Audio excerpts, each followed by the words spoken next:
ఓం శ్రీ గురుభ్యో నమః. మంచి మాటలు చెప్పి మానవత్వం నేర్పేదే గురువు. ప్రజల్లో విలువలు పెంచేదానికి ఆధ్యాత్మిక సేవ అందిస్తున్న బ్రహ్మశ్రీ చాగంటి కోటేశ్వరరావు గారికి నా హృదయపూర్వక నమస్కారాలు. ఈ కార్యక్రమానికి విచ్చేసిన గౌరవ ఎంపీ కేశినేని చిన్ని గారికి, ఎమ్మెల్యే బోండా ఉమా గారికి, కోన శశిధర్ గారికి, విజయరామరాజు గారికి, శ్రీనివాస్ గారికి, ఇతర అధికారులకి, నాకు నా గుండెల్లో పెట్టుకుని కాపాడే మా పిల్లలందరికీ పేరు పేరున నా హృదయపూర్వక నమస్కారాలు. చాగంటి గారు ముందర మాడటం చాలా కష్టమైన పని. ఆయన ముందు మాట్లాడతామంటే హనుమంతుడు ముందల కుప్పగంతలు వేసినట్లే. మీరు అందరూ ఆయన మాటలు వినేదానికి వచ్చారు, ఆయన ప్రవచనలు వినేదానికి వచ్చారు. సో నేను ఎక్కువ సమయం తీసుకోను, ఒక 2-3 మాటలు చెప్పి నేను ముగిస్తాను.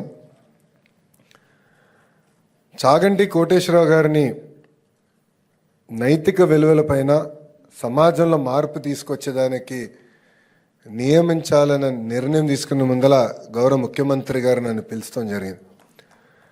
ఆయన నన్ను పిలిచి 2019 నుంచి 24 వరకు మన అనేక సార్లు చర్చించాం.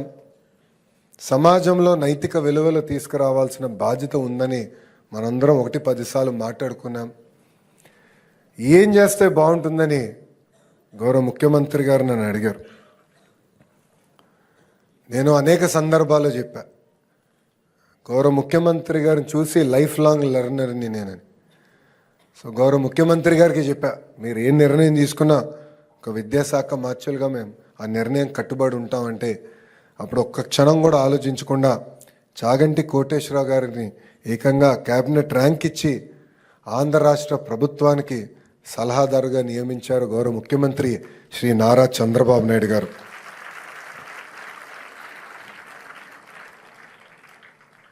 ఇది ఒక పవిత్రమైన బాధ్యత. జనరల్గా నేను అనేక మంది వ్యక్తులను చూశాను, అందరూ క్యాబినెట్ ర్యాంక్ హోదా కావాలని కోరుకునేవారు. అలాంటిది చాగంటి గారికి క్యాబినెట్ ర్యాంక్ ఇచ్చినా మమ్మల్ని మొదటిసారి కలిసినప్పుడు కనీసం ఇచ్చిన కాఫీ కూడా ఏం తాగల, ప్రభుత్వం పెడుతున్న వాహనం వాడలా, ఆయన సెల్ ఫోన్ బిల్లు కూడా గురువుగారే ఈరోజు కడతాం జరుగుతుంది. అలాంటి గొప్ప వ్యక్తి దగ్గర ఈరోజు పుస్తకాలు రూపొందించుకున్నాం. ఆ పుస్తకాలు మీ భవిష్యత్తు కోసం అందిస్తాం జరుగుతుంది. మట్టి కుండలాగా మారుతుంది, శిలా శిల్పం అవుతుంది, విత్తనం పెద్ద చెట్టు అవుతుంది. బడిలో పిల్లలకి చదువు ఆటలతో పాటు నైతిక విలువలు అందిస్తేనే సమాజంలో ఏ మార్పు మనం ఆశిస్తున్నామో ఆ మార్పు మనం సాధించగలుగుతాం. అటామిక్ ఎనర్జీ గురించి అందరు తెలిసిన విషయం. ఆ ఎనర్జీని బాంబులాగా వాడితే హిరోషిమా నాగసాగిలో జరిగిన విధ్వంసం మనందరం చూసాం. కానీ అదే ఎనర్జీని మనం విద్యుత్ తయారీకి వాడితే మొత్తం దేశాలే వెలిగించడానికి అవకాశం ఉంటుంది. అలానే పిల్లల్ని కూడా సరైన మార్గంలో పెట్టాల్సిన బాధ్యత ఇక్కడున్న ఉపాధ్యాయులందరిపైన కూడా ఉన్నాయి. మహిళల్ని గౌరవించాలి, పెద్దల్ని గౌరవించాలి, పేదలకి సేవ చేయాలి. కులం, మతం, ప్రాంతం అన్న పదం మా ఇంట్లో రాకుండా చేశారు నా తల్లి భువనేశ్వరమ్మ. ఆమె ఎప్పుడు కష్టపడాలి, నీ వంతు ప్రజలకి సేవ చేయి అని నాకు చెప్తూ వచ్చారు. ఈ కార్యక్రమానికి వచ్చే ముందల నేను కూడా మా మిత్రులతో, ప్రజాప్రతినిధులతో మాట్లాడుతూ వచ్చాం. ప్రభుత్వం చేయాల్సింది మేము చేస్తాం, పుస్తకాలు రూపొందిస్తాం, చాగంటి గారు లాంటి గొప్ప వ్యక్తులతో ప్రవచనాలు వచ్చే విధంగా చేస్తాం. కానీ అది సరిపోదు. మార్పు అనేది మన ఇంట్లో మొదలవ్వాలి. తల్లిగా, తండ్రిగా మన పైన ఉన్న అతి పెద్ద బాధ్యత ఇది. తెలుగు భాషలో కొన్ని వాడక పదాలు ఉంటాయి. గాజులు తొడుకున్నావా, చీర కట్టుకున్నావా, అమ్మాయిలాగా ఏడవద్దు. ఇది ఎప్పుడు వాడినా నాకు చాలా బాధ కలుగుతుంది. అందుకే ఇక్కడున్న మహిళలందరూ చెప్తున్నా, మా చెల్లెమ్మలందరూ చెప్తున్నా, ఎవరన్నా ఇంట్లో కానీ ఇది వాడితే లోకేష్ అన్న చెప్పాడు ఇది వాడద్దు, వాడితే లోకేష్ అన్నే నేను పిలుస్తానని చెప్పాల్సిన బాధ్యత ఉంది.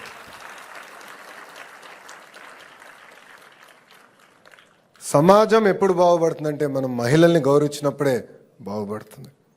అందుకే సినిమాల్లో, వెబ్ సిరీస్లో కూడా మహిళల్ని కించపరిచే విధంగా వ్యాఖ్యలు ఉండకూడదని నేను ఇప్పటికీ మన గౌరవ ఉప ముఖ్యమంత్రి గారితో చర్చించా, గౌరవ ముఖ్యమంత్రి గారితో కూడా నేను చర్చిస్తాం జరిగింది. దీన్ని మేము ముందరికి తీసుకెళ్తాం. ఇంతేకాదు, నేను మంత్రి అయినప్పుడు ప్రాథమిక పాఠశాలలు ఇస్తున్న పుస్తకాలను నేను చూశాను. దాంట్లో ఇంటి పనులు చేస్తున్న ఫోటోలు చూశాను. అన్నీ ఆడవాళ్ళు చేసే ఫోటోలే వచ్చినాయి. నేను అది 50-50 చేయమని అధికారులకు ఆదేశించాను. అది మొన్న మీకు వచ్చిన పుస్తకాల్లో ఆ మార్పు తీసుకొచ్చాం. ఇది నేను ఎందుకు చేశానంటే, నేను బలంగా నమ్మేది ఇంటి పనులు కూడా ఆడమగ ఇద్దరు సమానంగా చేయాల్సిన బాధ్యత ఉంది.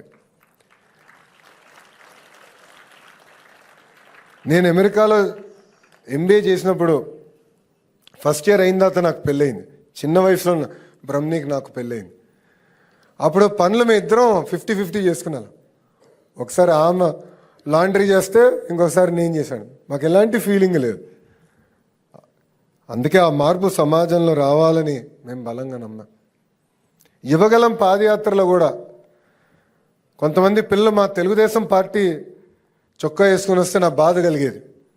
ఇప్పుడే మీకు రాజకీయాలు అవసరం, దానికి టైం ఉంది, ఇప్పుడు చొక్కాది మంచి చొక్కా ఇస్తాను కానీ పార్టీ రంగులు వేసుకుని తిరగదని పిల్లలకి నేను చెప్తాను జరిగింది. ఎందుకంటే పిల్లల్ని నేను చూసినప్పుడు నాకు దేవుడు కనపడతారు. అన్కండిషనల్ లవ్ ఇస్తారు మనకి. ఆ పిల్లల్ని చూసుకోవాల్సిన బాధ్యత మనందరిపైన ఉంటుంది. కొన్ని నిర్ణయాలు మన జీవితంలో మనకు మార్పు వస్తుంది. ఆ నిర్ణయం నాకు యువగలం పాదయాత్ర. ఆ యువగలం పాదయాత్ర నేను చేసినప్పుడు చంద్రగిరి నియోజకవర్గంలో, నాకు ఇప్పుడు కూడా బాగా గుర్తు, చంద్రగిరి నియోజకవర్గంలో మహిళలతో ఒక సమావేశం ఏర్పాటు చేసుకున్నాం. ఆ సమావేశం ఏర్పాటు అయిన తర్వాత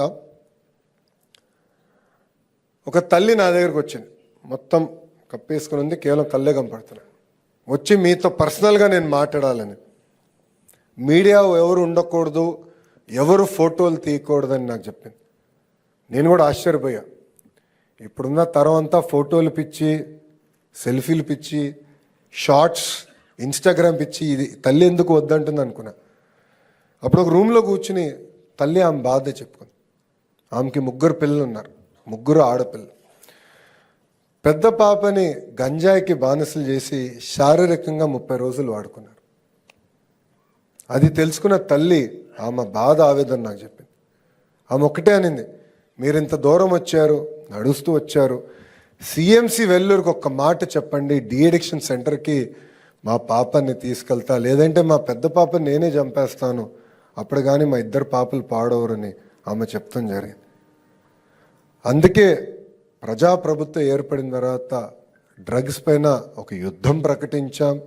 ఇది చాలా సీరియస్గా తీసుకోవాల్సిన బాధ్యత ఇక్కడ ఉన్న మనందరిపైన ఉంది. నా ఇంజనీరింగ్ కానివ్వండి, నా పని కానివ్వండి, దాని తర్వాత నా MBA కానివ్వండి, నేను అమెరికాలో చేశాను. స్టాన్ఫర్డ్ యూనివర్సిటీలో నేను MBA చేశాను. చాలామంది నన్ను ఒక విషయం అడిగారు, స్టాన్ఫర్డ్లో MBA చేసావు, తిరిగి భారతదేశానికి వచ్చావు, స్టాన్ఫర్డ్లో నువ్వు ఏం నేర్చుకున్నావు అని అడిగారు. స్టాన్ఫర్డ్ MBAలో ఫైనల్ ఎగ్జామినేషన్లో టీచర్లు ఉండరు, ఇన్విజిలేటర్లు ఉండరు. ఎగ్జామ్ పేపర్లు తీసుకొచ్చి అక్కడ టేబుల్ పైన, ఇంత పెద్ద హాల్ ఉంటే టేబుల్ పైన ప్రొఫెసర్ గారు పెట్టి వెళ్ళిపోతారు. మాకు ఒక ఆనర్ కోడ్ సిస్టమ్ ఉంది. ఆల్టర్నేట్ చైర్లో కూర్చోవాలి. నేను కాపీంగ్ కొట్టను, ఎవరైనా కాపీ కొడితే రిపోర్ట్ చేస్తాను. సుమారుగా అంటే 2 సంవత్సరాల్లో ఒక 30-32 ఎగ్జామ్లు మేము తీసుకుంటాం. ఒక్కరు కూడా కాపీ చేయాలి. అంటే ఆ రోజు మాకు అనిపించింది ఒక విశ్వవిద్యాలయం మా పైన పెట్టిన పవిత్రమైన బాధ్యత ఇది. ఆ మార్పు నాలో తీసుకొచ్చింది. ఆ మార్పు సమాజంలో రావాలని బలంగా నేను నమ్ముతున్నాను. చాలామంది అడిగారు, విద్యాశాఖ నీకు అవసరమా అని. కఠినమైన శాఖ, ఉపాధ్యాయులు ఉంటారు, సంఘాలు ఉంటాయి. ఈ ఛాలెంజ్ నీకు అవసరమా అంటే వాళ్ళందరికీ ఒకటి చెప్పా, జీవితం అంటేనే ఒక ఛాలెంజ్. ఛాలెంజ్ లేనిది జీవితం లేదు. ఈరోజు కొన్ని సంఘటనలు మనం చూస్తున్నాం, చాలా బాధ కలుగుతుంది.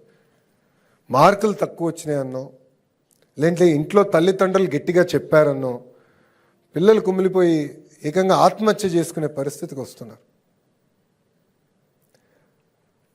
2019లో నేను ఓడిపోయా ఎన్నికలు, 5300 ఓట్లతో ఓడిపోయా. ఒకరోజు బాధ కలిగింది, ఆవేదన కలిగింది. కానీ రెండో రోజు నుంచి ఆ బాధ, ఆవేదన నాలో కసి పెంచింది. నేను కన్విన్స్ చేసుకోలేకపోయా ప్రజల్ని. 5 సంవత్సరాలు కష్టపడతా, తిరిగి వాళ్ళ మనసు నేను గెలుచుకుంటానని 5 సంవత్సరాలు కష్టపడ్డా. అనేక మంది అవమానించారు. జీవితం అనేది అదే, అనేక మంది అవమానిస్తారు, అనేక మాటలు మాడతారు.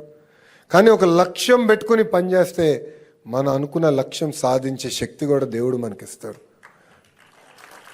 తిరిగి అదే నియోజకవర్గంలో నేను 91,000 మెజార్టీతో గెలిచాను. శాసనసభ్యుడిగా నేను శాసనసభలో అడుగుపెట్టాను. అదే బాధ్యత నేను ఈరోజు ఒక విద్యాశాఖ మంత్రిగా స్వీకరించాను. ఇక్కడున్న ఉపాధ్యాయులు అందరూ తెలుసు, తరతరాలుగా అనేక సమస్యలతో మీరు ఇబ్బంది పడుతుంటే అన్నీ మనం పరిష్కరించాం. టీచర్ ట్రాన్స్ఫర్ యాక్ట్ తీసుకొచ్చాం. 1 క్లాస్ 1 టీచర్ కూడా ఏకంగా 9,600 పాఠశాలలను మనం నియమించుకోవటం జరిగింది. 16,347 మంది ఉపాధ్యాయుల్ని మెగా డిఎస్సి ద్వారా 150 రోజుల్లో ఒక్క లిటిగేషన్ లేకుండా మనం నియమించుకుంటాం జరిగింది. కేజీ నుంచి పీజీ వరకు కరికులం మొత్తం రీవ్యాంప్ చేస్తున్నాం. దాంట్లో తొలి అడిగేసాం. మీరు చూస్తే ఇప్పుడు పిల్లలకి అందించే పుస్తకాల్లో కానీ, బ్యాగులు కానివ్వండి, అదేవిధంగా బెల్ట్, యూనిఫామ్లు ఎక్కడ పొలిటికల్ మెసేజింగ్ లేదు. ఎక్కడ మంత్రి గారి ఫోటో, ముఖ్యమంత్రి గారి ఫోటో, ప్రధానమంత్రి గారి ఫోటో కూడా లేదు.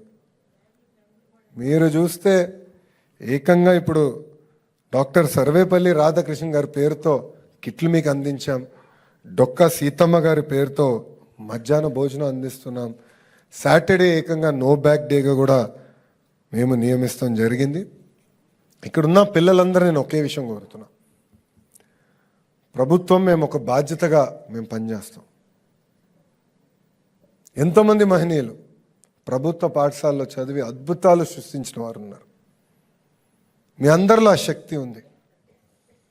తల్లిదండ్రులు ఎంతో త్యాగం చేసి మీకోసం రూపాయి ఖర్చు పెడుతున్నారు, మీ భవిష్యత్తు కోసం ఖర్చు పెడుతున్నారు. వాళ్ళు ఏ బాధ్యత అయితే మన పైన పెట్టుకున్నారో అది మనం నిలబెట్టుకోవాలి. నైతిక విలువలు అనేది చాలా చాలా అవసరం. నేను గురువుగారికి ఇప్పుడే చెప్పా,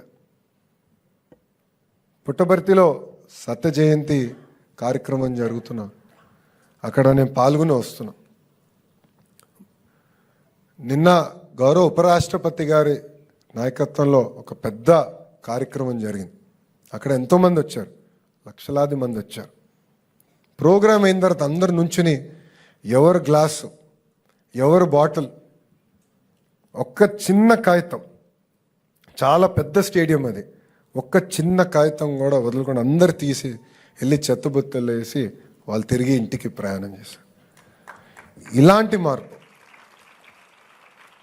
ఇలాంటి మార్పు మనందరిలో రావాలి. అప్పుడే సమాజం, ఏ సమాజం అయితే మనం ఆశిస్తామో అది మనం సాధించుకోగలుగుతామని ఈ సభాముఖంగా మీ అందరూ తెలుపుకుంటూ, పెద్దలు, గురువు సమానం వ్యక్తి చాగంటి కోటేశ్వరరావు గారిని కూడా నేను కోరేది ఒకటే, మమ్మల్ని నడిపించాల్సిన బాధ్యత మీ పైన ఉంది.